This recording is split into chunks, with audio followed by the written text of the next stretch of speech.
Hello and welcome to my video for chemistry class this year at Georgia Cyber Academy. I'm Mrs. Cook and I'm going to be your chemistry teacher this year, and I'm looking forward to having a very good and fun and wonderful learning experience through virtual technology. What I'm going to be doing in this video is really three things. The first thing, I'm going to tell you a little bit about myself, and I hope throughout the course of the year that I'm going to be able to learn a lot about you all. I think that's quite important, the relationships that I have with my students. The second thing that I want to go over just briefly with you is to explain the expectations of chemistry and actually go over how the grading scale has changed this year for Georgia Cyber Academy in high school. And then the third thing is, I don't want to overwhelm you, but I want to give you a brief tour of your new online high school so you feel somewhat familiar with it and you won't feel bogged down when assignments are due and you don't necessarily know exactly where to look to complete your work that's due in the week. First, let me tell you a little bit about myself. So this is my little three-person family. This is me, Mrs. Cook. This is my husband, and this is our 7-year-old, and her name is Caitlin. Some things that you may want to know about me is I'm actually a high school graduate from Georgia. I went to Duluth High School, which is in Gwinnett County, and then I actually transferred to Young Harris College for 2 years to play softball. And after that, I transferred to Georgia Tech, where I got my bachelor's degree in molecular biology, which is a fancy way to say genetics. And I was running a jewelry store before I decided to become a teacher. I thought it was really important to have someone that was highly educated in the public school setting, so that's how I started my teaching career, and I have enjoyed every minute of it, and I have not for once wanted to go back into the regular sector. I've been in brick and mortar for 6 years at a high school in Forsyth County, and I typically have taught AP Environmental Science, and they needed help at Georgia Cyber Academy in chemistry, and I actually didn't mind at all because AP Environmental is heavily based upon chemistry work, and I like to be able to explain how to work chemistry for students who may not be that mathematical mind, such as some of my AP Environmental kids. So hopefully I'll be able to help you through the school year. I love animals is an understatement.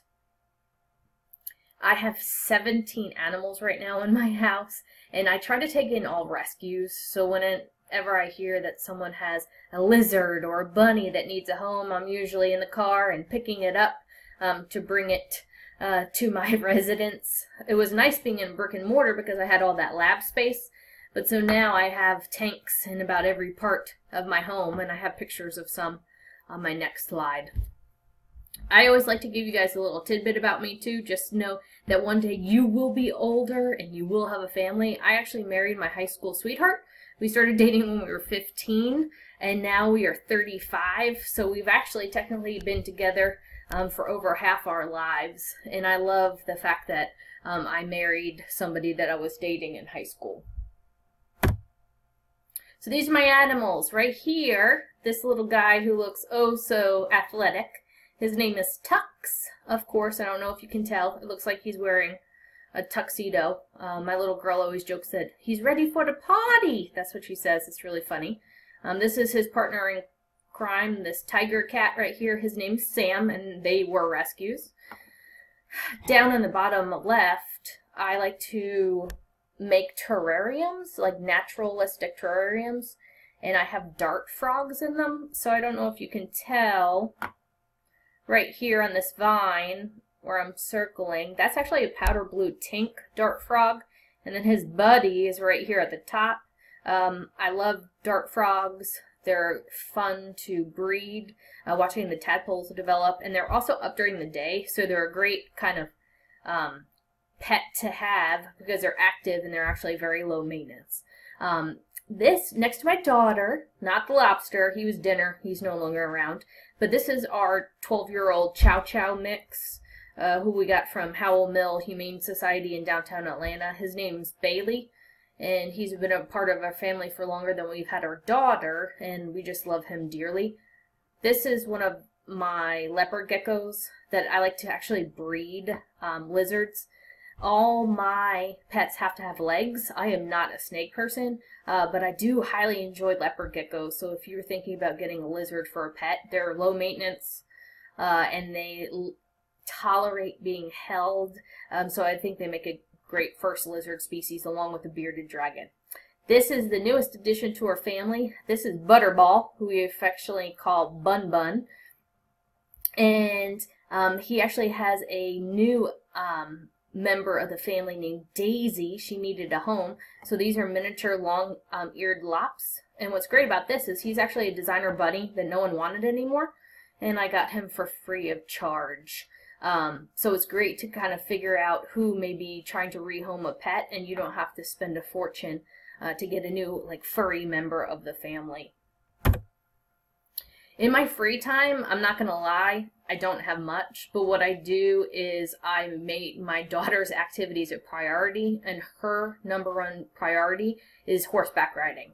She loves it. As you can see here, she's on bareback on one of the horses at the barn that we go to.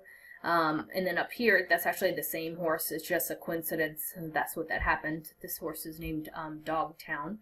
But she loves it, and she's going to try to get and compete in barrel racing. So that's what I think she likes the thrill of it. So let's get on a little bit about chemistry class. And there's really two things that you're going to want to know about. It's going to be the grading policy and retakes. How many points am I going to get if something's going to be late? And am I going to be able to retake assignments? So GCA has changed this. I'm going to say this again. You're going to want to pay attention to it. So when your assignments are given, let's say if I send out the weekly announcement on a Monday, and actually you have the whole entire first 6 weeks planned for you, so you know what's coming in advance. You have 1 week to take that assignment and complete it to get your 100. You have actually another week after that to still turn it in for full credit.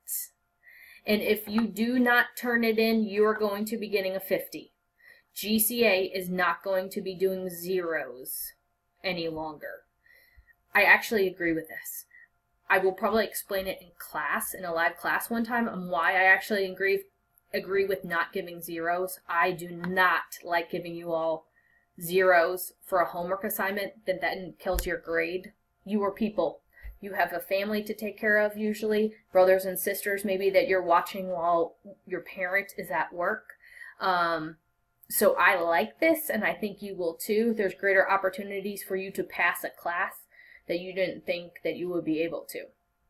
So if you take after those 2 weeks, kind of just like before, to turn an assignment late, the highest grade you're going to be able to get is a 70. But you're not going to get a 0, just so you know. You're going to get a 50 if you do not turn something in. All right, let's talk about retakes. There are some major assignments, such as unit tests inside the window of opportunity. That's what WIN stands for, that you will be able to retake if you fail it, but then you have to come to a WIN session. That means what I need. I'm going to explain that in a second. And there is going to be no retakes on interim assessments. That is a larger test that you take after a whole 6-week unit, which is called a WOO, Window of Opportunity. So how are you going to be successful in chemistry? You need to come to live class. My kids, especially in the AP that I noticed last year, the ones that came to class all the time were the ones that had A's. That's what you need in order to go to post-secondary options. You can do it. You can show up. And I will help you as much as possible, especially in the live class. I really don't like to lecture. I like to help you out. So I like you to come with questions, and we can spend the whole 45 minutes to an hour answering questions from the work that's due that week. If you see here, it says some days we will work on assignments together. I don't know what the other ladies are doing in chemistry, but I want to do majority of assignments for you during the week and answering your questions because I want to make it valid for you coming to class. So classes are on Tuesday, Wednesday, Thursday. If you're doing well, you will never hear from me request you to come to a win session, which is what I need. And those are going to be on Mondays and Fridays. And those are going to be kids that are struggling, that maybe have failed a test, and they need some extra support or the opportunity to retake a test. The second thing is complete all assignments and do them on time. You're going to get boggled. You guys have 7 classes, and you're going to be given plenty of time to finish these assignments during the week, especially if I'm giving class time Tuesday, Wednesday, Thursday in order to get some of these assignments done. And make sure you K-mail me. I'm pretty good about getting back to you, and what's nice about the virtual platform is I'll even put up a slide during live class, and it can be like a I call it my mystery question. Type the question on the slide. No one's going to know who it comes from, and I'll be happy to answer it for you. There is 2 big types of tests that you're going to take. The first is a slow test, and that means student learning objective, and you're going to be taking that in USA Test Prep. Take it because it's going to be easy 100. What you make on that pre-assessment, your actual grade, if you get an 18%, it's not going to count. You're going to get 100. It's a completion grade, not an accuracy grade. So how is the slow different from an interim assessment? An interim assessment is almost like a mini midterm that you're going to take after the window of opportunity. And again, you're going to take that in USA Test Prep also. And the grade is actually going to count twice, meaning if you attempt it, you're going to get 100% completion grade, and then you're going to actually get a actual grade on it. So if you take it, you get 100, and if your actual score was a 78, then that goes in the grade book also. So it's almost like those 2 average together for a much higher grade for you. Then it's almost like a curve in a sense. So what are you going to do now? You are going to try to log into USA Test Prep looking at my folder, and I will show you that in a second. You may not have access to it yet, so please don't stress because I'm going to give you plenty of time to finish things, especially if academics has not set that up for you yet. You're going to get a whole week to complete this slow pretest. You do it, you get 100. You also, though, in your online high school, you have to take the completion quiz. All it says is, did I take the slow pretest? And you click yes, you get 100 on that. So where is your class? So you're going to log into your K-12 site. This is your home. Your courses are all going to be listed under My Courses. And class news is the first thing you want to pay attention to. Why you want to pay attention to it is your weekly course announcement is actually in this news window. And it tells you what you're going to be doing in the window of opportunity for 6 weeks. You're going to have 3 of them. 3 windows of opportunity. And we're doing this in order to make your coursework not seem so daunting. Like it seems like it's so much work. So that's in there. That's why you want to pay attention to that. And then you also want to pay attention to content. You're going to click on this, and what you're doing right now is the Welcome to Chemistry. You're actually doing this video. And after that, for this week, you are going to be doing the slow pretest. This is giving you instructions on how to sign up for USA Test Prep. This is actually the link for you to take that test. And then this one is actually that quiz question that I told you about, where you say yes or no that you've attempted the slow pretest. So that's in there. This is actually a restricted assignment, just so you know, so you have to watch this video first before you can go to the slow test. So what I would stress to you is for chemistry, you always pay attention to this class news, that's important, and then you always click on the content button so you can see what you have done. So if you notice too, this has 3 assignments in it, and it's going to be checked off, which is nice, and I'll go down to blank when you've completed something. I'll give you more instructions this week. I don't want you to feel overwhelmed because I'm very understanding as a teacher, and I am here to help you. K-mail me. Always K-mail me first, and I'll be happy to respond to you by that afternoon, or if you K-mail me late, I'll do it early the next morning. I look forward to speaking with you all this week. Have a great day.